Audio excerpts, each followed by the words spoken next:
안녕하십니까 여러분. 2018년도를 정리하면서 앞으로 다가올 2019년도 부동산 시장 과연 어떻게 향방이 어떨지 뭐 이런 것들을 한번 이야기해 보고요. 여기에 따른 어떤 투자 전략이 있는가 뭐 이런 것까지 간단하게 한번 여러분들과 함께 이야기 나누는 시간을 가져보도록 하겠습니다. 전국의 매매 가격은 뭐 한 마이너스 1.1% 정도가 하락할 것으로 예상을 하고 있고요. 지방 같은 경우에는 경기 불황으로 인해서 하락폭이 더욱더 확대될 것이라는 게 큰 헤드라인으로 나와 있는 그런 상황입니다. 서울의 상대적 강세는 유지가 되겠지만은 수도권 같은 경우에는 한 0.2% 정도가 하락할 것으로 전망을 하고 있고요. 지방 매매 가격 같은 경우에는 한 2% 정도가 이제 하락이 될 것이다. 이렇게 이야기를 하고 있네요. 과연 그럴까요, 여러분? 자, 지금 제가 이 자료를 보여드리는 것은요, 이제 제가 직접 한번 데이터를 가지고 지금 한번 만들어 본 자료인데요. 문재인 정부 들어서 부동산 정책이 어느 시점에 어떻게 나와 있는지 이런 것들을 좀 정리를 해 봤습니다. 총 8번의 부동산 정책이 발표가 된 것으로 지금 제가 파악이 되었고요. 5월달 정부 들어서면서 가장 먼저 6.19 부동산 정책, 주택시장의 안정적 관리를 위한 선별적 맞춤형 대응 방안 이런 그 부동산 정책을 시작으로 해서 최근에 9월 21일 날 수도권 주택 공급 방안, 사실 이거는 이제 9.13 부동산 안정화, 주택시장 안정화 대책에 따른 그때 이 공급 정책을 발표를 못했기 때문에 9월 21일 날 발표를 한 것으로 이제 생각이 되는데요. 작년 들어서 6.19, 2.20 이렇게 발표가 되면서 여기서부터는 약간 서울의 부동산 시장이 주춤하는 그런 상황이었죠. 그러면서 부동산 대책도 조금 이제 잠잠하던 그런 상황이었는데요. 다시금 이제 8월부터 부동산 시장이 또 많이 상승을 하다 보니까는 주택 공급 투기 지역 지정을 시작으로 해서 주택시장 안정화 대책, 그러면서 이제 아까도 말씀드렸다시피 수도권 주택 공급 방안까지 이렇게 대책이 계속적으로 나왔습니다. 이런 대책들이 이렇게 많이 나왔는데도 불구하고 계속 시장은 상승을 했고요. 2월 20일 날 부동산 대책이 발표가 되고서 좀 잠잠할 당시에 다른 언론 매체를 보니까요, 이런 내용들이 나와 있더라고요. 정부 규제 폭탄 통했나, 콧대 높던 서울 집값이 무릎을 꿇었다. 부동산 시장이 어떻게 변화했는가 이런 것들을 신문지장에서 이야기할 때 가장 많이 나오는 아파트가 바로 잠시주공 5단지가 되겠죠. 이 아파트가 2억 3천이 내린 17억 7천만 원에 거래가 됐다. 이러한 기사가 나오면서 상당히 좀 부동산 시장이 이제 하락할 것으로 예상을 했었죠. 그 당시에도 이것을 보란 듯이 8월부터 상당히 또 상승을 많이 했던 그런 것들을 우리가 또 기억을 해볼 수가 있을 것입니다. 이렇기 때문에 과연 우리가 부동산 시장을 진단을 할 때 이렇게 단기적인 상황을 가지고 앞으로의 부동산 시장을 전망하는 것이 과연 옳은가, 이런 것들을 우리가 조금 생각을 해보지 않을 수가 없는 상황입니다. 저는 이제 주로 이제 국민은행 데이터를 가지고 많이 분석을 하고 있는데요. 2004년, 그렇죠. 이 노무현 정부 때부터 현재 이제 문재인 정부 때까지의 부동산을 제가 서울과 5대 광역시로 좀 이렇게 나눠서 한번 그래프를 그려봤습니다. 물론 매매 가격이 되겠죠.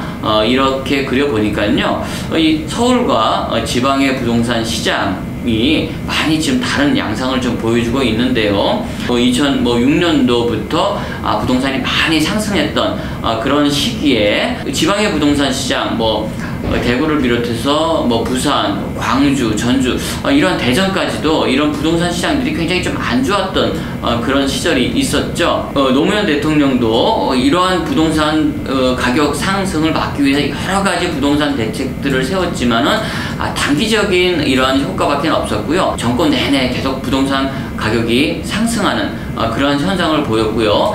사실 이 부동산 시장을 잡아준 것은 금융위기가 오면서 부동산 시장이 우리가 하락한 것으로 저는 그렇게 생각을 하고 있습니다. 금융위기라는 것이 외부적인 영향이겠죠. 이러한 금융위기가 대한민국 부동산에 영향을 미쳤다라고 하면은 꼭 수도권, 서울 뭐 이런 곳뿐만 아니라 전국의 부동산에 거쳐서 더욱더 악화시키는 이러한 현상이 발생을 했어야 됨에도 불구하고 지방의 부동산 시장은 정말 이례 없이 많은 부동산 상승을 가져왔었고요. 어딘가에는 부동산이 상승을 할 수도 있는 것이고 어느 지역에는 또 하락을 할 수도 있는 것이기 때문에 좋은 지역이 있는가 하면 나쁜 지역이 있는 것으로 우리가 인정을 하고 그 지역 사람들은 그 지역 사람들 나름대로 또 어떤 투자를 원하시는 분들은 좋은 지역을 찾아서 이렇게 투자를 하는 것도 나쁘지 않은 것이 아닌가 이렇게 생각을 해 볼 수가 있을 것 같습니다.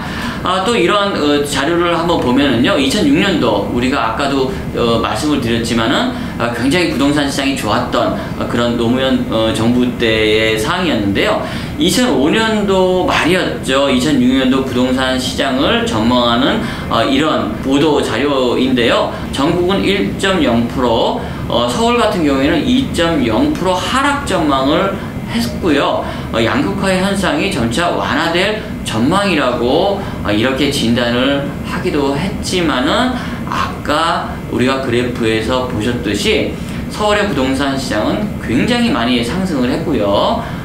이러한 지방의 부동산 시장은 또 움직이지 않으면서 양극화가 굉장히 심해지는 그런 현상을 볼 수 있었던 한 해였지 않나.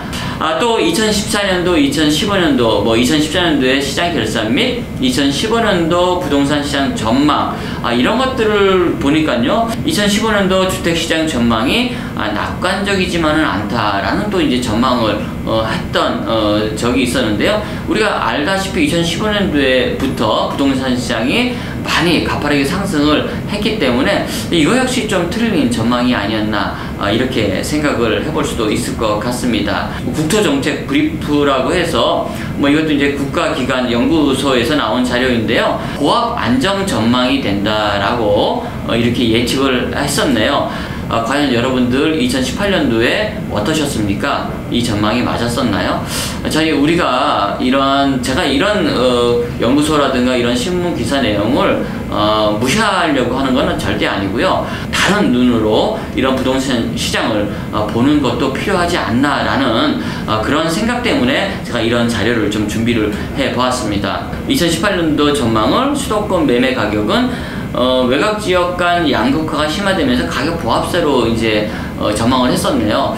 계속적으로 2018년도도 틀렸고 그런데 앞으로 2019년도가 과연 어떻게 될지는 또 이제 내년 그 후반기 가봐야지 또 이제 증명이 될 것이고요.